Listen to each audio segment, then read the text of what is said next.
Today on Rambling About Cars, we have a luxury lineup with news from BMW, Mercedes, Porsche, Cadillac, and we have some great reader comments, some emails to go through, and then we got to talk about barn finds because it seems like they're coming out of the woodwork. Oh, boom, boom, boom, ching, wow, wow, wow.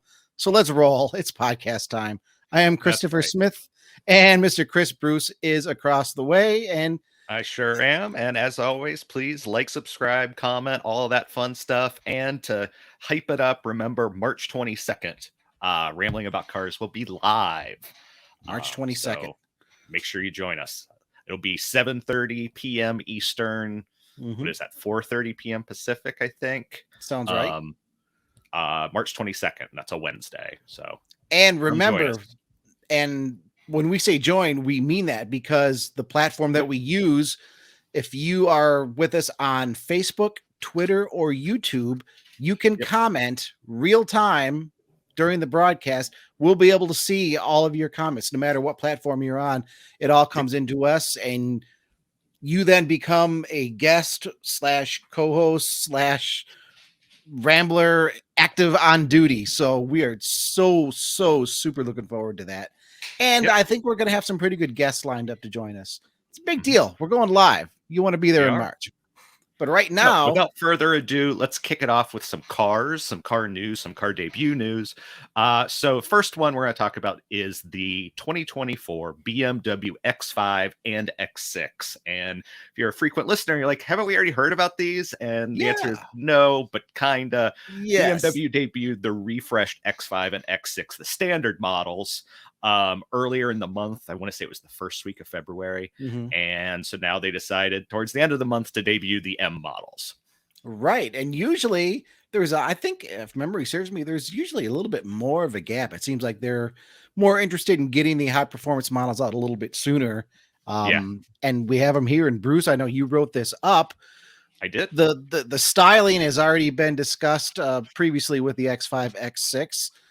What's the styling? It's basically a new front fascia. It does get the thinner headlights from the refreshed standard models. The M gets that, but otherwise there aren't that big styling changes. It's kind of they blacked out some bits, they tweaked the fascias, but nothing too big on the outside.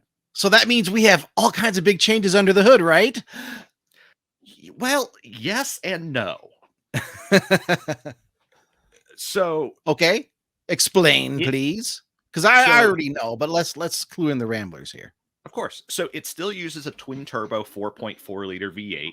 However, it now gains a 48 volt mild hybrid system.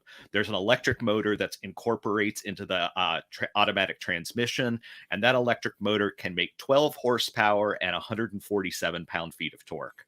However, BMW did not change the total output for either the X5 or the X6. It had 617 horsepower and 553 pound-feet before the refresh, and it still does now, even with that extra mild hybrid assistance and that electric motor. And BMW, I found it a little, what's the word? Well, I'll just be polite, say a little odd. They mentioned the extra power from that electric motor, but combined, it's not adding anything overall. BMW says it's a little quicker off the line for acceleration, and it'll provide a little bit more fuel efficiency. But 0 to 60 is 3.7 seconds. That's the same as the outgoing model. So where is this extra? I mean, is 0 to 30 like a 10th quicker? Or I mean, this is it's like BMW. Sadly, we don't know the answer. We don't know. While we're talking engine, it's interesting. While it is the same displacement, it's still a twin turbo. They've added a different exhaust manifold, a reinforced crankshaft, electronically controlled blow-off valves for the turbos, revised air intake, and a tweaked oil pump. So they are actually, those are material like part changes. But yeah, it still makes the same amount of power. So same power, same, at least the 0 to 60 performance, still limited to 155 top end, unless you get the driver's package, then it's back up to 177. I really would like to see, I guess, additional stats from BMW, especially when it comes to efficiency. Well, what's also interesting is that they said that they lowered the gear ratio for the first 3 gears of the 8-speed automatic.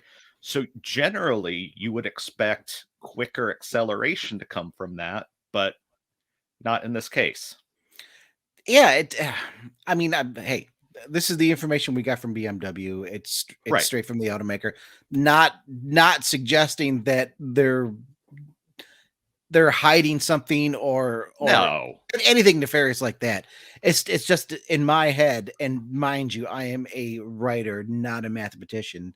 Uh, I struggle to add some of this up. Okay, we have a new 48-volt mild hybrid that offers a bit more electric power and a fair amount of additional torque. I mean, that's not an insignificant amount of torque that the electric motor adds, but then all the overall ratings are the same. The gear ratios are tighter in the first 3 gears. I mean, BMW says it's better off the line. Why aren't we seeing that 0 to 60? I don't know. It's a good question, Ramblers. If you can answer it, podcast@motor1.com. I know all the BMW executives listening. Hey, send us an anonymous email to podcast@motor1.com. Create a Gmail account. I don't work for BMW at Gmail. There you go. And clue us in, because I mean, these things are supremely quick. And styling wise, I mean, I dig 60 is quick. Like there's no way you can argue that.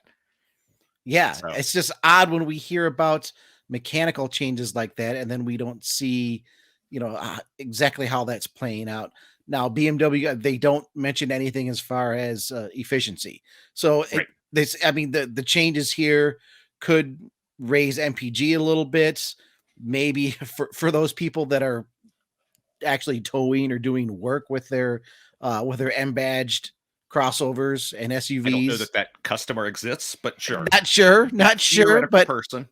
In theory, I mean, if you have better low end torque, better ratios, that can translate to just better overall towing characteristics. Sure. In any case, these are the new updates on the one last thing to mention is like the regular X5 and X6, the M models, they also get that BMW curve display, as they call it. Yes. It follows the trend that we've been seeing of you have separate screens, but they're inside one bezel. So it's it's not actually one big massive screen, but it kind of looks that way when you see it. Mm-hmm. Very good. Now, do we know when these are coming and what the pricing is? I think we do have pricing. And arrival, I got to look at that. Pricing, if I remember correctly. No, I'm looking at pricing. Oh, okay. Yeah, they. I do not know. Oh, I'm sorry. They go into production in April 2023. Okay. So you would expect arrival at dealers, maybe early May. There's generally a lead time between production starting and them actually arriving at dealers. Prices for the X5, $123,295 after destination. For the X6, $128,195. And I seem to vaguely remember us having a conversation about the X5 and X6 just a couple weeks ago when the standard models debuted, about the pricing difference between them, and just being like, I mean, why would you go for the X6 when you can have the X5 with a little more functionality, with the exact same performance, with, I mean, possibly better or worse looks, I guess, depending on how you feel about it. The difference in pricing at the M level still surprises me. I mean, it's, I guess there are people at BMW who are smarter than us and have looked at the numbers and said there are a group of buyers out there willing to pay a premium for, that coupe-inspired look. More power to them, I guess. So, Bruce, I mean, have you seen some of the BMW design choices lately? Are they really smarter than us? Probably, yeah, probably. I mean, they know their market. No comment. They know the people. Yeah, they know the people that are buying these. I mean, they're both pretty pricey. but they're some of the best performing high performance SUVs crossovers you're gonna get. So Mhm. And it bravo just adds BMW. to, because you also have to remember there is the XM now, which is, the full on, the top of the heap M Mhm, SUV. So quite a few high performance SUVs in the BMW stable at the moment. for sure. For sure. Well, But you want to jump to their crosstown rival, Mercedes? cross country, but yeah, Cross country. like Well, hey, the Germans, the U.S. automakers, it's crosstown to me, right? fair Okay, enough. maybe not really, Yeah, but you but you get you get what I'm saying. Ramblers get what I'm I saying. get you. The the Um, the German competition, Mercedes. We know that the new E-Class is coming. They've yes, we have started a seen teaser. so many spy shots of it. I've written so So many many. Mercedes spy shot stories. And you know what? I'll be honest, it does get a little repetitive after a while. Mercedes E-Class spied turning a corner. Mercedes E-Class spied from behind. Mercedes E-Class spied in a parking lot. It's But the Mercedes, they love to parade their test vehicles around. But now but there are no yeah, spy photos here. no, these are actual photos of its interior. This is the first time we're Right. getting to see it. Technically, this Mercedes is calling this a teaser, but they're calling it that because they gave us no specs, but they gave us 20 pictures of it. So, Right. maybe I don't Well, know exactly the size of the screen, but I can right. tell you it's there. Right. And I mean, yeah, we don't have any specs. They did provide some information, though, some interesting They did, information. yes. I mean, first of all, if you're familiar with the Mercedes, the EQE, you're going to see some similarity here, especially on the EQE without the hyperscreen, because that's really what we're looking at here. It's got the big digital display that goes across with the optional passenger display on the passenger side, big display in the middle. The driver gets a tablet style display that sits up. So it's not all integrated into one big piece. But there is a lot of similarity to the EQE there. One thing that I really like about this, they get rid of the kind of like the big turbine style vents for the dash. These Yep, they've vents been are using just this for a while. they're just integrated right into basically the outer edges of the dash, and the result for me, I mean, it's just a very smooth, clean look that I rather like. Agreed. It's not entirely touch screen. They do have buttons that are now relocated below their center touch screen, so there are some tactile controls there. But again, Mercedes, they're not going into detail yet on all of those various functions, not going into detail on screen sizes, but there is kind of a nifty camera that faces the driver. It's not entirely clear if this is also the camera that's basically watching the driver to make sure, when driver assists are on, that you're I paying would bet attention it straight ahead. is. I would bet you would combine those features into one thing, but I would think so as well. But we do know that this camera can also be used for video conferencing. If you're going to take a Zoom call in the car, you can do it, and you can be on camera now. Obviously, you can't do it while you're driving. The system only works when the vehicle is stopped, but that functionality is now there. And of course, I mean, it's a Mercedes E-Class. It's packed with tech. mhm. Some of the things that we're told here, comes bundled with TikTok, Angry Birds. If you want to do some video streaming while you're out and about, obviously there'll be safety measures in place so where you're not doing that while you're driving. It's got an optional Zinc Entertainment portal for streaming, video streaming for games, all kinds of stuff like that. That passenger screen uses what they call dual light control tech. That way, the passenger can be over there just like chilling out, doing your TikToks, and hey, whatever it is you need to do in the passenger seat, aside from being the navigator, which is the de facto role of the passenger. You shouldn't Agreed. have a screen. But anyways, the tech means that the passenger can look at the screen, watch whatever's going on there, and the driver can't see it. So safety But feature yeah, in action. It has an active ambient lighting system. And if you go to Motor One Podcast on YouTube or you go to motor1.com, you can see what we're talking about. lots of like LED lights in the interior that can change all kinds of different colors. Active ambient lighting means you can set it up with a stereo and the lights will change with the music. Boom, boom, boom, boom. Red, boom, blue. I can't imagine wanting that, but okay. I mean, I'm only surrounded by LED lights that I can sync with music, but yeah, I don't even use it here in my office. I wouldn't. I take that back. I would probably use it in the car. I think it would be fun in certain occasions at certain times. Sure. But yeah, this is going, Mercedes, they are known for their technology. It's kind of one of their strong points of the brand, and they are loading this thing with stuff, basically, It will be loaded up. And I mean, there's supposed to be the world premiere for the new E-Class in the spring. It's interesting that they're calling this a teaser campaign. Because I mean, usually a teaser campaign. Well, I mean, like we saw today that, I mean, we're not really slated to talk about it, but we got our new Dodge Last Call teaser that just came in today of a leprechaun apparently getting shot up at the hospital with an IV of presumably E85 and turning into a monster leprechaun. That's a teaser. That's like a ridiculous. What the hell is going on here? Automotive teaser. Mercedes is like, well, we'll tease the E-Class by revealing the interior. So, bravo, Mercedes. I like these kind of teasers. Yeah, I agree. Well, let's move on. Let's keep the party going here. Let's talk about the Porsche 911 GT3 RS tribute to Carrera RS package. Yes, that is a name.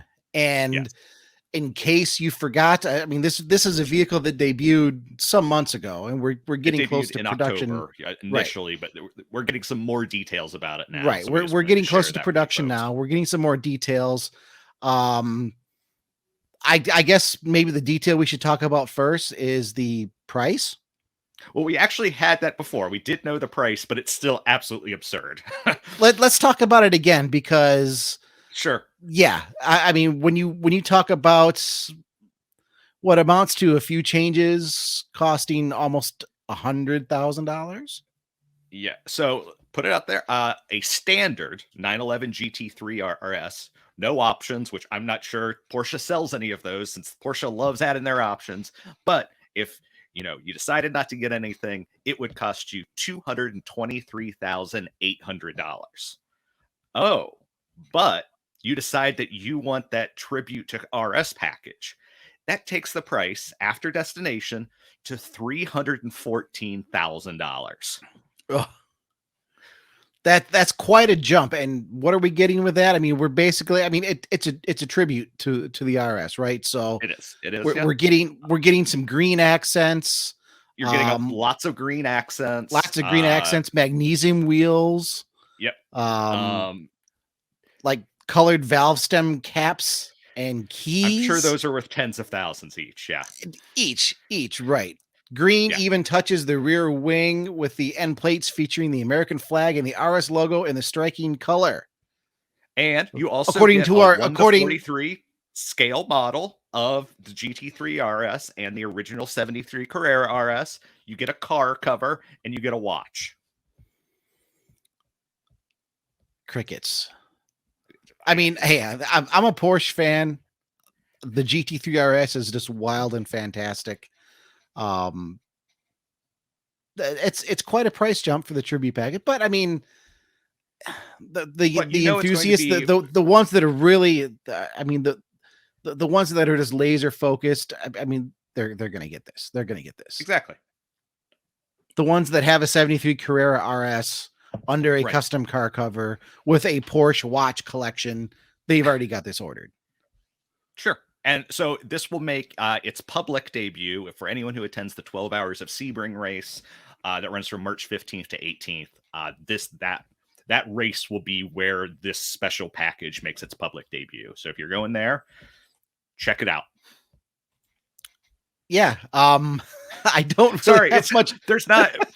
It's a vehicle we've already seen, but it's just the price is kind of what makes it hilarious because it's. And I mean, we know a little bit more. and we know a little bit more about the package and all of that, but Yeah, totally. it's I mean, I'm trying to be very nice because we have very good relationship with Porsche. I think it's But fine. It's just it's it's interesting. fine. It's a stretch. It's a stretch for a tribute package, but the people that are laser focused on this, they've already got one ordered. So Exactly. I'll smile and leave it at that. That's okay. And That's what I'm doing maybe as well. and maybe I'm a little jealous because it's like, well, you know, I'd like to have that too. I can't afford a GT3 RS. Right. Yeah. But I I mean, can't afford how the many price difference between a GT3 RS and the Tribute Edition, let alone. maybe that's it. I can't even afford the price difference. I can't even afford the Tribute. Just the package. You know, Right. can I just get the Tribute package and you keep the car? Nah, I can't even do that. So, but it's a one last 911 GT3 RS. It's going to be flipping amazing. Yeah. One last debut before we start talking about some other fun stuff. And this one is something you wrote up, and that is the refresh for the Cadillac XT4.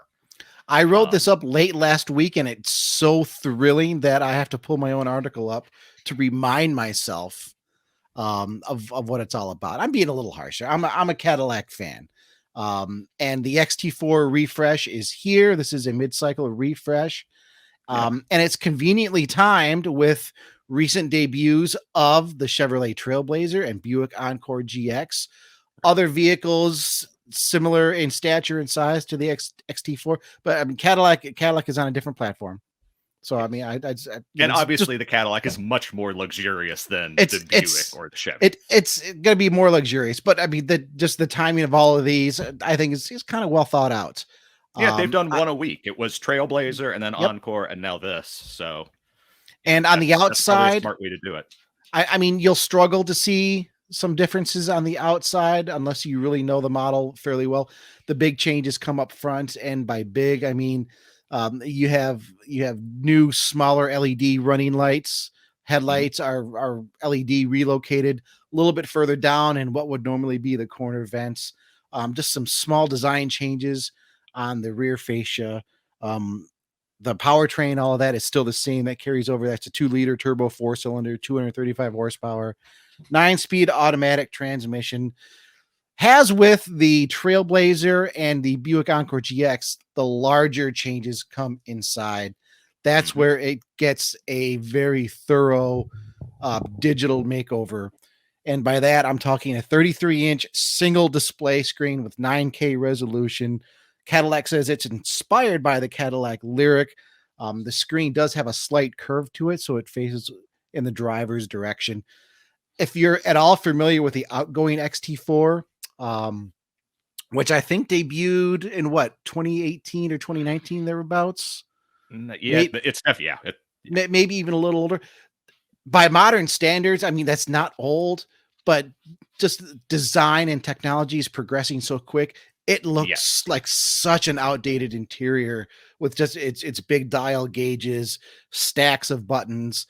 This 33-inch digital display, it kind of wipes all that out. It really brings a modern look to the interior of the XT4. Now, it's not completely minimalistic. You still have a fair amount of tactile buttons there on the lower part of the dash and the center console. There's still a big shift stalk up there. I think that's very smart on Cadillac's part. They recognize the buyers for this vehicle. They don't necessarily want everything just wiped away clean. But it's all incorporated, I think, in a very handsome design. I agree. Technology wise,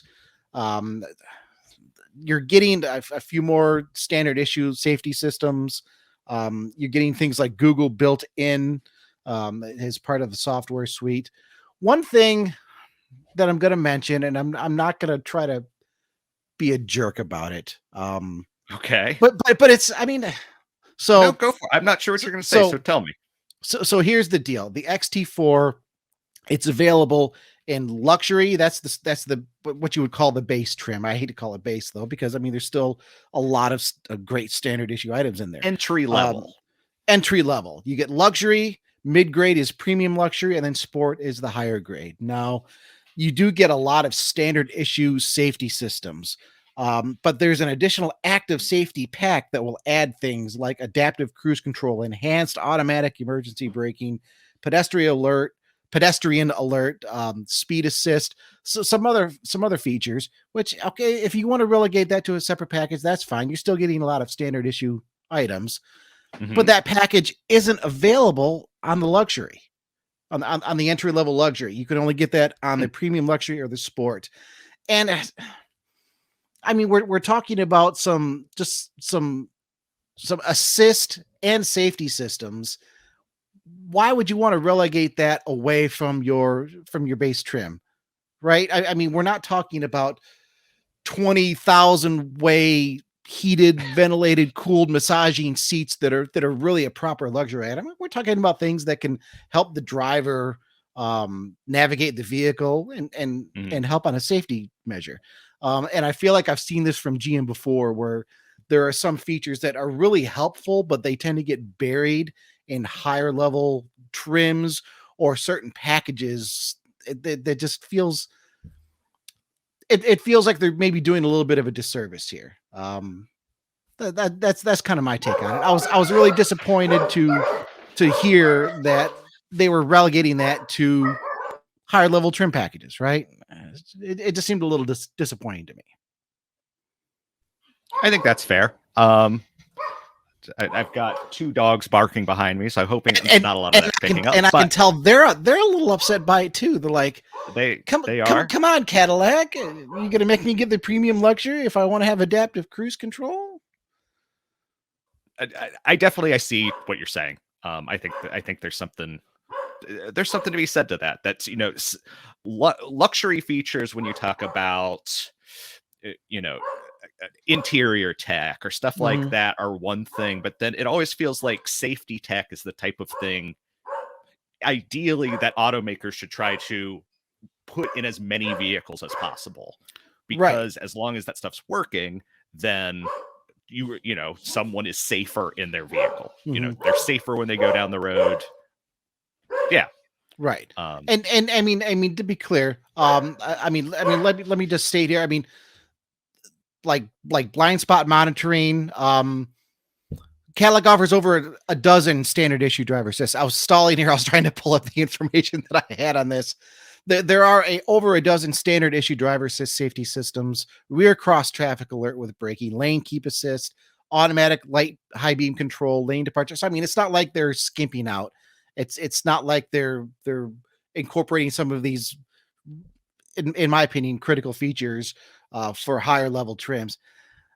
It just feels like if you're going to offer these systems, make them available on all of your trim levels. And if you want to upsell people on some of the higher trims, don't do it with safety and driver assist systems. Do it with things like, you know, the 50 watt or the 50 speaker, 20,000 watt stereo system, the dancing ambient lights, things like that. That's my little criticism of the day. Okay, I think that's fair. I think as we've been talking, I think you and I are both a bit low energy and also perhaps slightly persnickety tonight. So I hope I am absolutely not low energy. I have all kinds of energy in this beverage that I'm drinking right here. Okay, well, maybe. And there's a winter storm blazing outside, so I've got nothing better to do than to sit here and talk cars. Even if it was gorgeous outside, I would want to sit here and talk cars, because we're rambling. Same here. This is great stuff. What else we got, Bruce? Well, we are going to do some reader emails and some reader comments, because we got some really interesting ones. One I didn't even know about until just before we started the show. So I might let you handle that one. Has a reminder to all the ramblers out there, how can you contact us? podcast@motor1.com. You can always comment on our articles that go up every Friday at motor1.com. And you can always go over to Motor One Podcast on YouTube, drop a comment there.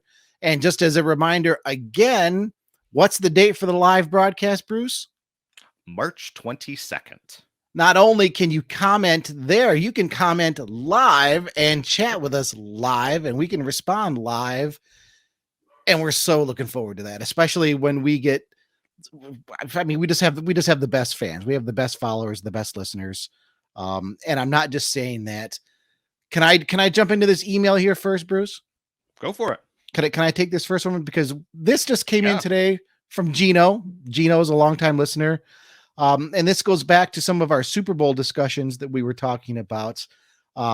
We were talking, Bruce, if you recall, about some of our favorite big game commercials of all time.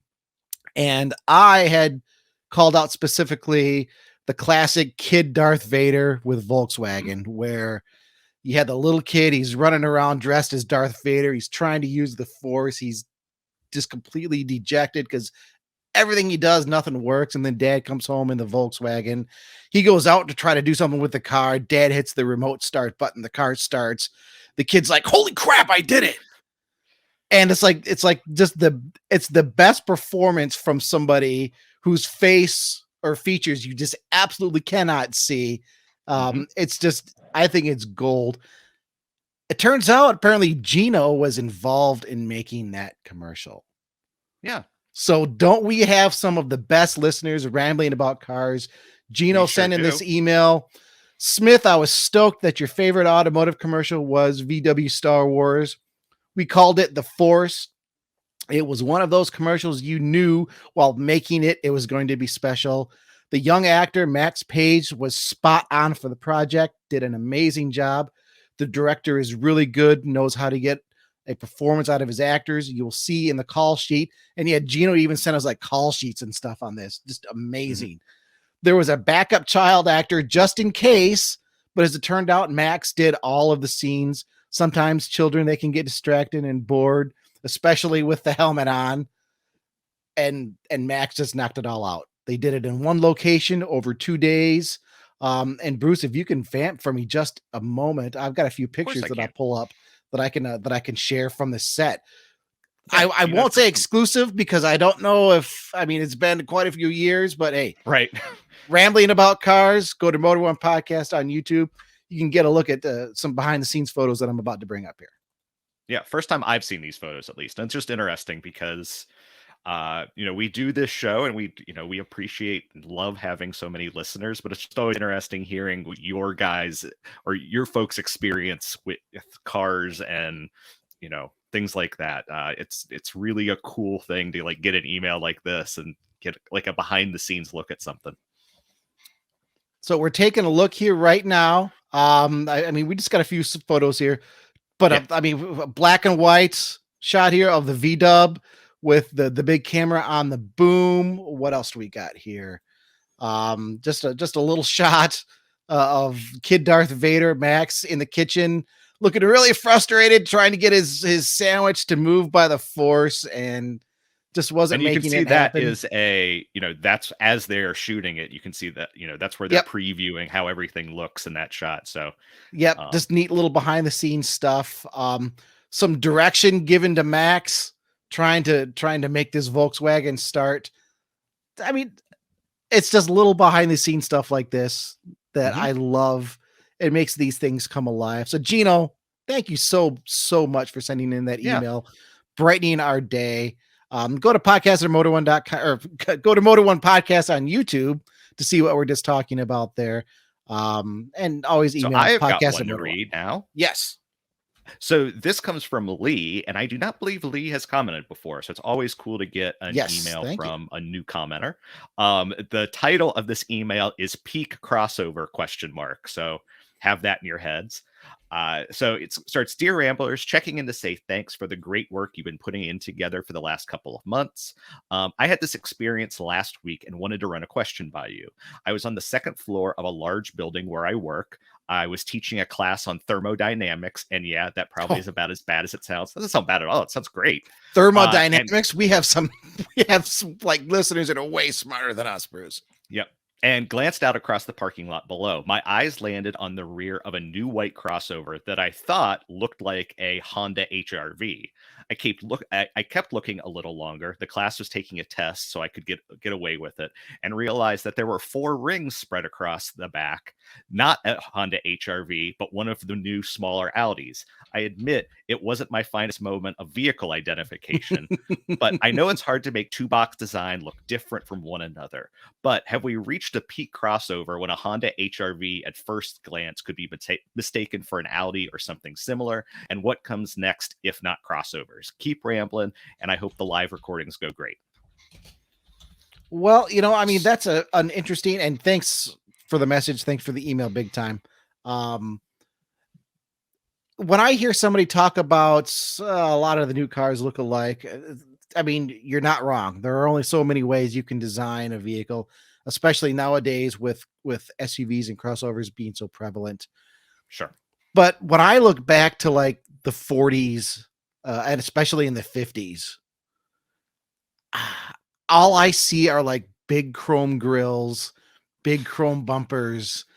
And I mean, unless you know some specifics, and I'm not saying that they look alike, but unless you really know some specifics, the average person is going to look at that and is that an Oldsmobile, or is that a Pontiac, or is that, in some cases even a Ford? I mean, I think Chrysler at that time had relatively distinctive styling, from some You're of the other talking brands. what? Like 50s, you're saying now? Primarily in the 50s, primarily through the 50s. Okay.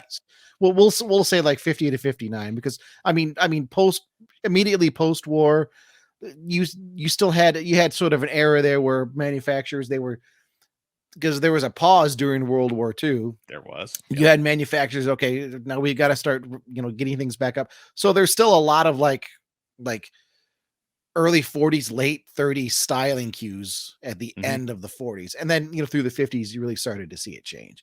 And I mean, it's big grills, it's big chrome grills, it's big chrome bumpers.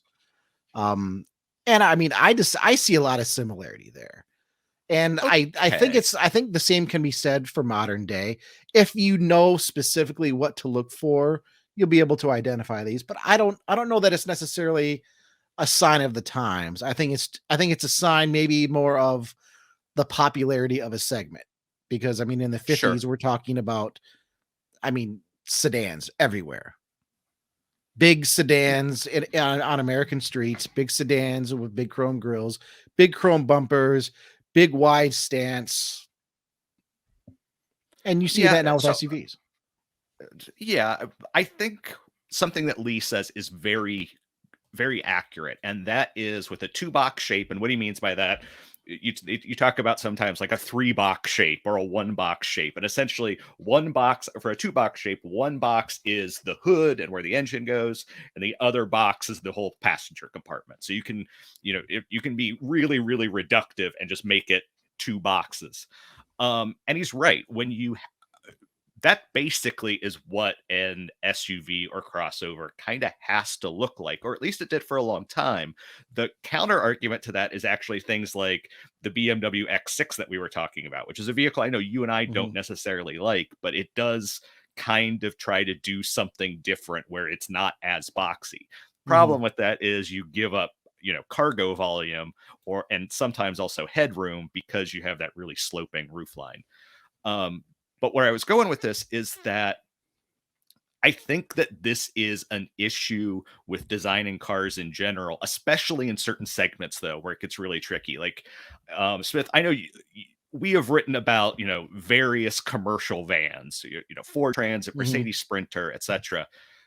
Those essentially, the design, because you're trying to pack as much stuff in them as possible, the designers, all they can really do is tweak the front end and like maybe do some stuff to the tail lights, because otherwise the people that they are selling those vehicles to, they kind of sort of don't care what it looks like in a way. They basically are buying it to pack crap into it. Yeah. Is there space inside? Is it decent on fuel? Right. Yeah. And I think to a certain extent, you're seeing that in SUVs, is that automakers know, they do all sorts of workshops and stuff with potential buyers, and they're talking to people. They know that their customers want a certain thing, and in order to do that, you have to make the vehicle, to a certain extent, you have to stay within certain boundaries. And then the designers have the hard time of, okay, we have these boundaries, but we have to, be as creative and as interesting as possible in order to lure buyers to our vehicle rather than another one. And so, yeah, I definitely see Lee's point that it can be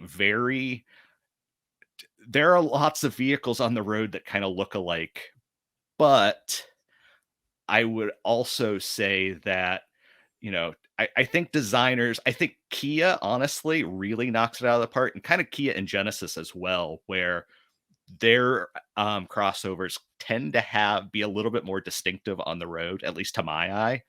And then you just have like the classics, like, you can tell a Jeep Wrangler from 1,000 paces because it's looked the same forever, and nothing else looks like it. Mm-hmm.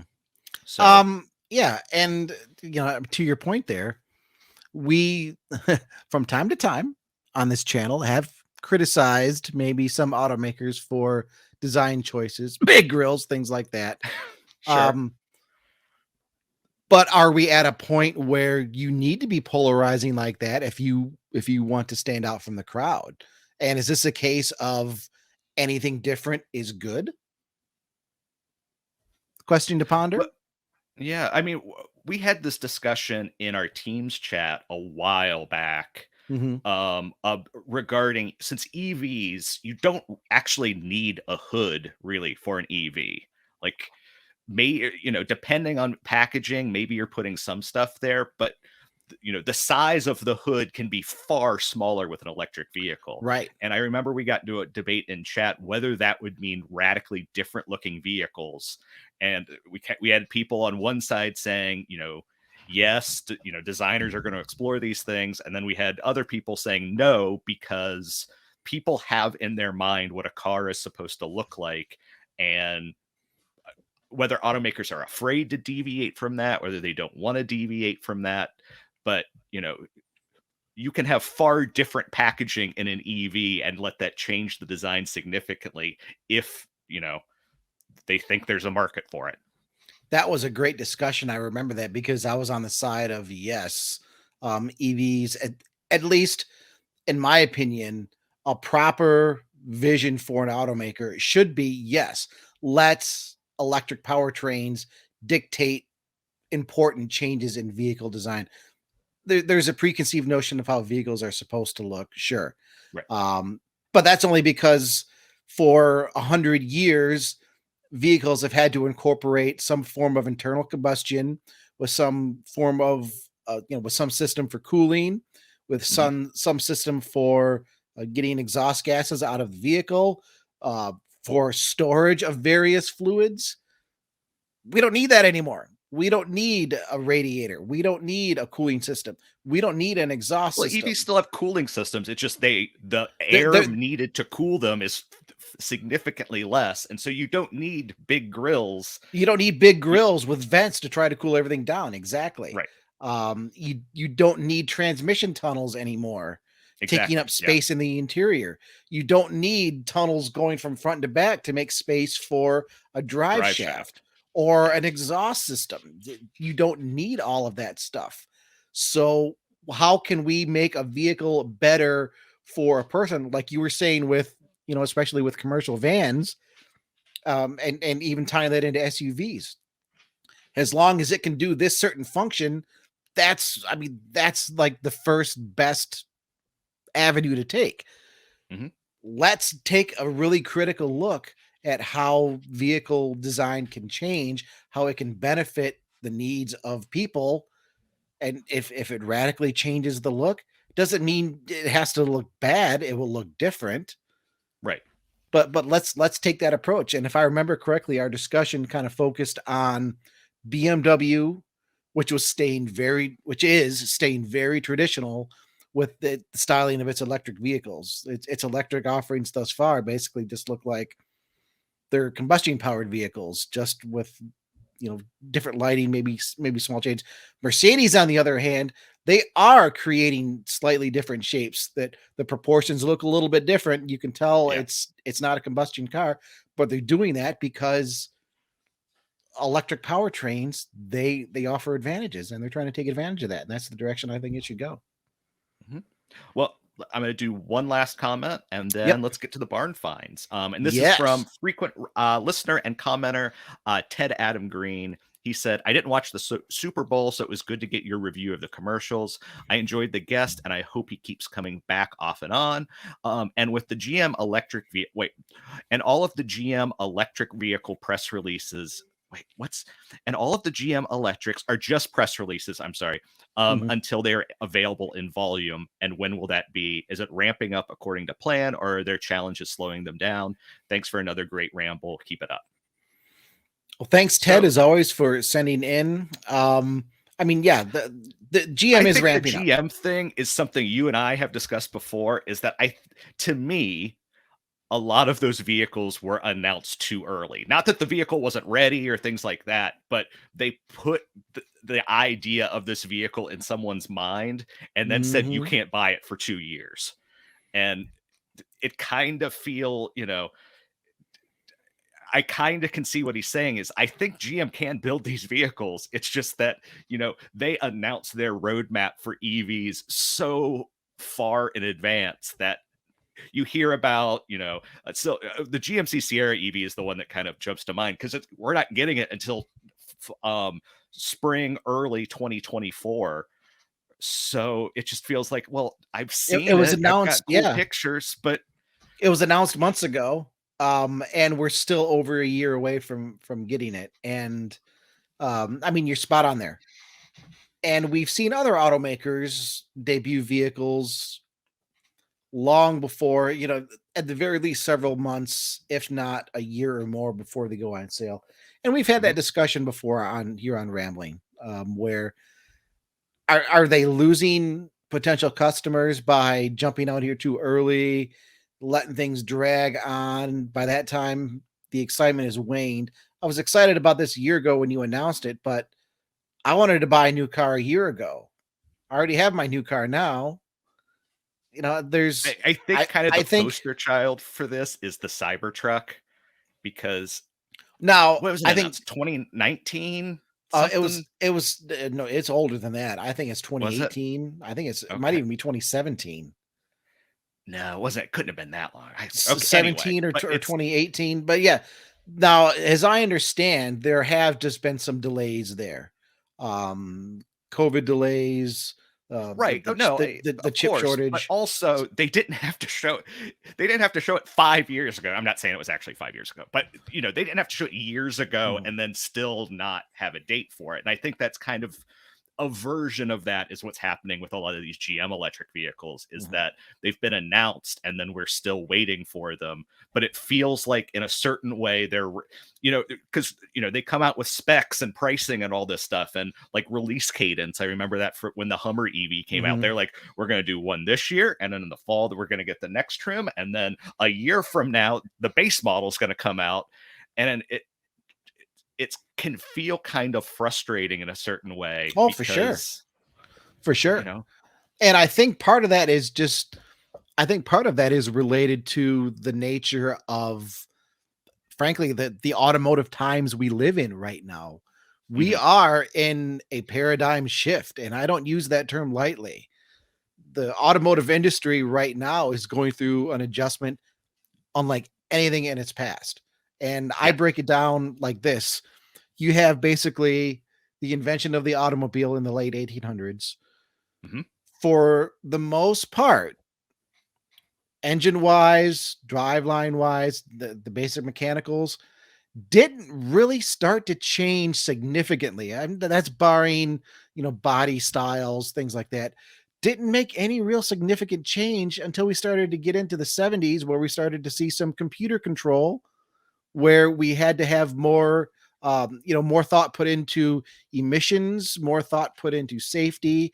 That sort of pushed automakers into more of a technological challenge.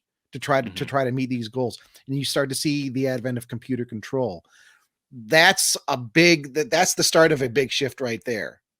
And now, as we're moving into electrification, automation, it's even a bigger transition right now. I wouldn't call that shift to computers a paradigm shift. I call the switch to electrification and more automation a significant change.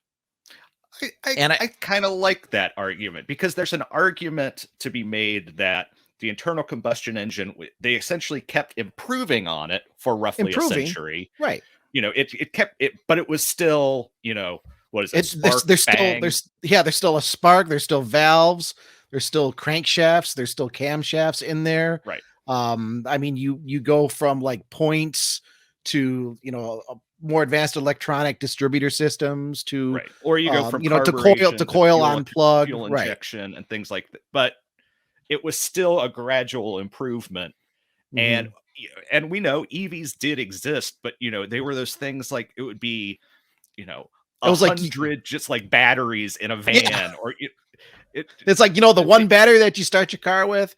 Well, we'll put 100 of them in there, and we'll just give you a big starter motor, and that's how you drive your car. It was just never viable until the past 20. I mean, you could make 15 years. You could maybe even argue 20, something like that. So I think what you're saying has some merit. And with that shift, I think a lot of automakers are feeling pressure to either get going on products and get them launched, or at the very least come out and say, hey, this stuff is happening. Look what we have going on. I kind of lump GM into that category. They have a lot of electric vehicles in the pipeline. They've introduced a lot of them. They've debuted a lot of them. It's still going to be a while before they enter production. Whether the early announcements pays off, I mean, we'll just have to wait and see. But I think there's a lot of pressure being felt there to say, hey, look, here's everything that we have going. We're moving much of our production into electric vehicles. And here are specifics, not just, we're going to create over the next 5 years, we're going to come out with 5 new SUVs. No. Here's the GMC Hummer. Here is the Chevrolet Silverado EV. Here is the Chevrolet Blazer EV. Here is the Equinox. They got really specific, where other automakers are saying in the next 2 or 3 years, we're going to have a new crossover. So I think that's the difference. Instead of being kind of generic, GM just came right out and said exactly what they're going to be, but the time frame is still kind of the same. And it's it can be a little off-putting. I think we've rambled this one pretty good, man. Yeah, I think so. That was a good conversation. Let's talk about some barn finds. Let's talk about the oldest cars as opposed to the future. Let's go backwards. And actually, one of the barn finds that we're going to talk about goes back almost to the beginning. Goes back to 1931. And we're talking about this because I feel like, I mean, barn finds aren't anything new, but I feel like we're seeing more of them cropping up lately. Some of the most recent, the most recent as of our recording here is this 1931 Duesenberg. This video just cropped up. And I'm old enough. I'm not old enough to remember Duesenbergs when they're new. No, I'm not that old, not even close to being that old, but I'm old enough to remember the classic car scene before muscle cars took off. And when you saw places like Barrett-Jackson before they were on national television, these were the vehicles like the 30s Duesenbergs, the Auburns, the Duesenbergs, the big V16 Cadillacs, the big Link. Those were the cars that were bringing like 6 figures and in some cases even 7 figures. And Duesenberg, I mean, it's a Duesenberg. It's one of the most prestigious cars from the 1930s, from that era. In its time, it was world class, right? Right. And this bar find came up recently. Yeah, what's interesting about Duesenbergs as well is that it came from the era of coach builders, which for anyone who's unfamiliar with the idea, essentially you would buy a rolling chassis from Duesenberg. You'd have the engine, the transmission. I think you had like the firewall. but then you contacted another company to put the body on. And so, you know, the dimensions for all the Duesenberg Model J's are the same, but they have completely different bodies. So this one specifically in this story, it's one of only 25 of its body by Murphy and with a disappearing convertible top. Mm-hmm. So, you know, it It's makes it even more special. It's super rare. I mean, our headline on this article, 1931 Duesenberg locked away for 55 years as $1 million barn find. I'm not an appraiser, but I wouldn't be surprised to see something like this go to auction for that kind of price. And yeah, stored for 55 years. In this case, barn find. It wasn't in a barn. It was stored in at least a partially climate controlled garage, from what I understand. But it was shoved in there for 55 years. It barely fit. They had to remove the bumpers to get it to fit in this garage. And as we come upon just these barn finds that we keep seeing, when I saw this, I found this just a couple days ago on YouTube, because I search around for this stuff. It's like, who makes a Duesenberg barn find? Sure. It's like, okay, hey, check out this old Shelby Mustang that I found. Yeah, you know, there were a fair amount of those. It's like, who puts a Duesenberg into a barn or a garage and just forgets about it for over 50 years? According to our article, it was found by a member of the family that owns the Auburn Cord Duesenberg Company in Oklahoma. Received a call from a lady who had the car stored in her garage. He was almost in disbelief. I'm reading the words from our colleague Jacob, who wrote this up here. He was almost in disbelief. It's like, what? You know, and it kind of goes with what I said. How does somebody forget a Duesenberg is just sitting in the garage? I mean, I'm sure it wasn't forgotten. It was just hey, we'll put it here. We'll get around to it eventually. Who knows, Bruce? Maybe my 95 Taurus show sitting in my shop here. I mean, if something happens to me and then it's, you know, people move on and 30 years from now, hey, what's this thing under this cover? Who saved a Taurus? What? Why is a Taurus sitting here? But I mean, I wanted to talk about this because a Duesenberg barn find. I mean, I know there are people say it's like the holy grail of barn finds. It's going to be like some rare muscle car, Hemi-Cuda, something like that. Hemi-Cuda. I mean, for me, it's a Duesenberg. I think the only thing that would top this would be like 1936 Auburn boat tail speedster. Sure. You know, uncovered after sitting 60 years in a barn. It's like, okay, that would be a pretty cool find, because I'm a big fan of those cars. But this isn't the only one to talk about here. So this is one of my personal favorites that I wrote up recently, and this one is in France, actually. And this is less of a that was a cool one. It is a barn find because there are barns involved, but there are also just fields of cars. I'm not going to play the video just in case, but we chose to highlight a rare BMW 2000 CS coupe that was in kind of remarkably good condition. If you're watching here on YouTube, you can see it's dirty, but the interior was pretty good. A few trim pieces were falling off. Other than the head was off the engine, or was it the valve cover was off the engine, but everything else looked to be there. So this is a car that someone could take and restore. But the wild thing was just how many cars there were here. So the video was done by someone in England who went to France to look at these cars. So we don't actually know why all of these cars were there. I don't know. I speculate this. I don't know if it was a junkyard and, you know, or what, because it's just everything. It's weird, like Citroens, which you'd expect. Okay, it's in France, but there's also like military vehicles, and there's a transport truck for a fire department, and I'm trying to think, just everything. And I the stuff remember that's seeing sitting that. outside, the stuff that's sitting outside is literally like there are trees and plants growing over some of them, and you can't even tell they're a car.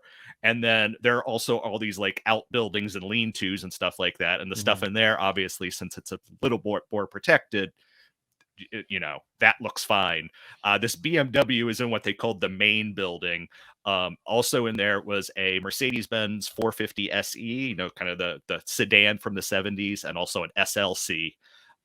So there were other things in there too. There was also a giant commercial truck that had bicycles piled on it above the cab.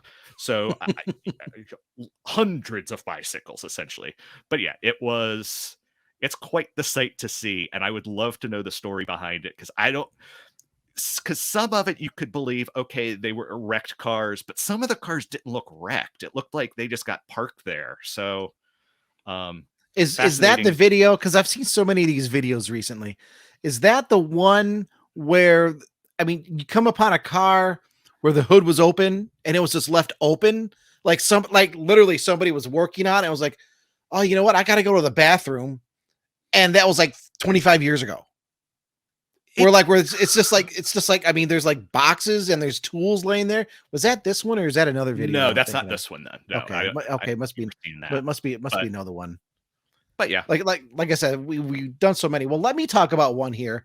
Sure I'll go a little bit further in the past. This one actually got big traffic, and I was surprised and a little disappointed. Just in some of the comments, especially on this guy's YouTube page, because the person that posted this video enjoys cars and is a car enthusiast, but isn't a car expert, and that's absolutely fine. They were out there. He was with a company doing some work on this person's property, and the person said, "Hey, while you're here, you know, walk around some of my barns and you know, check out some of the cars that are here." And he didn't know exactly what he was looking at. If you can vamp for me just a second, Bruce, while I bring up my screen here. He didn't know exactly what he was looking at. I'm not entirely sure which one you're talking about. I probably will remember it once I see the headline and the video and stuff. But this okay. was, I do remember this one. Yeah, Mustang Boss 429, which that's like a holy grail muscle car barn find. Challenger RT convertible, another holy grail muscle car barn find. I say that 10 times fast. That's a tongue twister. Discovered in epic barn find. There was a Torino Cobra Jet, a Pontiac GTO. This is kind of what you were talking about, Bruce, where, I mean, there are cars just everywhere. I can't play the video just because, just be on the safe side. But I mean, it starts outside, and there are all kinds of just cars and parts outside. If I remember correctly, there were some older Mustang parts cars outside. There were some Pontiac parts cars outside. I think there were some motorcycles. Nothing super extraordinary. I think there was like an early 70s Roadrunner outside. And it's just like, okay, I mean, it's pretty cool. It's pretty neat. And then he walks into this barn, and you know, the first thing I think the first thing he sees, he notices the Challenger. He's a fan of Challengers, and he's walking by the stuff. And as soon as he got close, I was like, holy something that I shouldn't say here on YouTube. That's a Boss 429 he's standing next to. That's a 1969 Boss 429 Mustang. I can't remember, something like 12 or 1300, I think, total built. And he doesn't know it. It's like, but I mean, I'm kind of a Ford guy. He saw the Challenger RT, and then as he got close to the Challenger RT, and then I realized, oh, I think that's a 70 Challenger RT convertible. That's super rare. In fact, I think I mentioned it here in the article. Let's see here. 859 Boss 429s built in 1969. The Challenger RT convertible, 963. 1970. Wow, I knew that. I didn't realize they were that rare. I knew it was rare. I mean, right there, those two cars could like put. I mean, that's like a really nice house sitting there in those two cars, covered in dirt. And I couldn't see the engine bay clear enough on the Challenger to see if it was a Hemi car. God forbid if it was a Hemi car, but it's sitting right next to a Boss 429. Who knows? It could have been a Hemi car. Yeah. We never get a clear shot under the hood. And then there's there's like a 65 or 66 Mustang Fastback sitting over there. Finally the guy walks back. He starts walking around the Mustang. He's like, wow, look at these scoops. And he's like, there's a car show sign behind the Mustang that's talking about the Mustang. So he was able to learn a little bit about it. And I thought the Torino Cobra Jet was super cool. An original GT. I mean, just tons of money, probably over $1 million easily sitting there in that barn. Hoods up, covered in dirt. And it's just like, wow. And I mean, it was fascinating. The owner, the owner apparently knows what he has there. Okay. But I was a little wash it.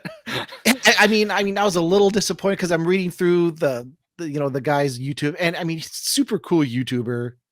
And this is another case where you can love cars. You could be an enthusiast. You can be enthusiastic and not be an expert. You don't have to be an expert to go out and look at these cars and enjoy them and then share the experience. And this guy was just kind of getting lit up. Oh, what you think is a Pontiac is really an Oldsmobile, and then you should really learn cars before you start posting cars. Dude, shut up, man. I'm going to be for Snickery. Shut up. The guy posted a very cool video, and I personally got quite a few emails from people saying, "Hey, where's this place at?" And apparently the YouTuber was getting some messages too, because I think he posted on the YouTube video. It's like, hey, this is just a guy's place in California. He's told me he doesn't want to sell any of the cars. So. But I mean, that stands out as just kind of one of the more shocking ones that I've seen recently. Yeah. So I'll do one last one here. And this is a car, I'll be honest, I don't really like. I think you'll agree with me. It's a car from a time. It's just, they don't get much love. And I kind of think that's deserved because it was weird. But the story behind it, I think, is what's interesting. So this is a story we ran recently about a 2005 Chevrolet SSR barn find. That's a weird one, man. The car has 950 miles on it. So and you see it and you're like, it's like a 2005 barn find? Yeah, it's a 2005. But yeah, go ahead. But 950 miles, which basically means someone took delivery, drove it a couple weekends, and then parked it, because that's about all you'd be able to cover in that distance. And it wasn't parked in a garage. It was parked in a stanky ass barn. Right. Because it looks like it's been sitting in this barn. It looks like a barn find. It's covered in dirt. It's covered in grime, and it's like 950 miles, man. So yeah, and it sold for $50,000 on eBay, $49,875. So clearly someone wanted it, but just bizarre. I would just love the story of you buy a new car, a performance car, whatever, a vaguely performance car. You drive it for 950 miles, and then clearly just park it and leave it. I mean, it's certainly a weird one. I mean, it's not like a case of this is one of the ones that people actually. So the early SSRs, they had a 5.3 liter Vortec V8. But for 2005, they finally gave them the LS2. Yep. And this one has the optional manual gearbox, which people want. So it's desirable. It's got the right powertrain combination. I just don't know what happened. And so the mystery is what intrigues me. Well, and I think if I remember correctly, there were some other vehicles in that barn that were going to be up for sale shortly. I mean, that might be a case. Okay, 950 miles. Safe to say it's probably been sitting since 2005 or maybe 2006. Yeah. So I mean, it's been sitting a while. There might be some issue with seals, but unless there's damage on the outside, I mean, it's been inside, so you shouldn't really have any sun damage. Give it a good wash, give it a good clean, And that's probably still going to look like a pretty darn good new vehicle. Yeah. And it's definitely one of the what's weird your ones. I know we're finishing up. What's your take on the SSR? Am I wrong that I don't like them? I was never a fan personally. Okay. I mean, I don't hate them like the Pontiac Grand Am, but Okay, well, I it's like they didn't really make sense as a truck, no. and it was really too heavy to be a really enthusiastic performer. Although that V8, the later V8, which I think was right around 400 and some horsepower with the manual transmission. I mean that's a desirable combo. Yeah. I mean that would be a fun cruiser for like Woodward Dream Cruise, or just a cruiser like that. Yeah. And if it was priced in such a manner to be more of a novelty kind of cruiser like that, it's sort of the same thing that happened, I think, with the Ford Thunderbird.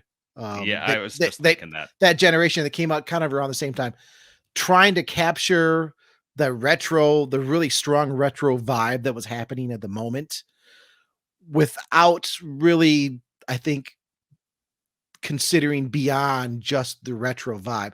Let's also make it a vehicle that's really good at something. Right. And the reality, at least in my opinion, it's designed like a retro looking truck. So I guess the really good thing it does is it tries to capture retro vibes, because it doesn't function as a good truck, because if I remember correctly, the bed was carpeted and all that, and you're not going to haul I anything think back there. that's correct. Yeah. So it's doesn't work as a really good truck. You want to buy it as a cool performance vehicle, okay, cool, but it's still heavy, and it's still not going to be a very thrilling vehicle, especially I think for a little bit more at the time you could go buy a Corvette. I mean, these were pricey. Right. And the other, you had the Pontiac GTO at that time, you had the Corvette, and you had the SSR. I'm pretty sure they all had the same LS2, maybe with slightly different tunes or whatever. With the manual option, and with those three, the Corvette and the GTO, and I love that era GTO. I mean, that was brought over from Australia. That was a Holden Monero. Yeah. It got panned for its bland styling, and it's like, in my mind, it was the only true retro minded muscle car of that time, because the original GTO was a bland styled car with a big ass engine, and that's exactly kind of what this was. And people were panning it. Oh, it doesn't look special. It's a GTO, right? But yeah, either one of those two, the GTO or the Corvette, those are your performance heroes over the SSR. Agreed. And you're paying, if I remember correctly, you're paying about the same price for all three of them. So yeah, I think. Yeah. But I mean, the SSR, obviously, I mean, it has a strong following, and that one sold pretty well. Yeah. Well, I think that's going to be our show for tonight. As always, good afternoon, good evening, or good night. We appreciate all of our listeners and all of our comments and things like that. Sorry if I was a bit low energy today. You are not low really energy. Tired tonight for some reason. Well, let me give you a little background. Everybody's sick right now. I'm not sick. It's like half of the world is sick. Yeah. But yeah, please look forward to seeing us March 22nd, 7:30 p.m. Eastern, and then do the calculations for wherever you live. We're working on getting some guests. We'll definitely have guests. We're just still working on who those guests will be. And yeah, we're looking forward to it, and can't wait to talk to you all live. In the meantime, talk to us at podcast@motor1.com. Send us the emails. Give us feedback on barn finds, on BMWs, on Cadillacs, Mercedes, everything we talked about, or something we didn't talk about. Make it completely different. Just as long as it's car related. We love to hear from you. We love to read it on the air, share about it, talk about it, all the good stuff. I would love to hear if anyone out there has a barn find story. A Vespa that my dad has was technically a barn find. It lived in a barn for who knows how long. We bought two of them. One of them was just a frame, and then the other one had everything, but was a little bit beat up, and we've restored it, and very cool. So cool. Send us the barn finds. Give us that taste. Yeah. But that'll do it, folks. Bye bye. See ya. Bye bye.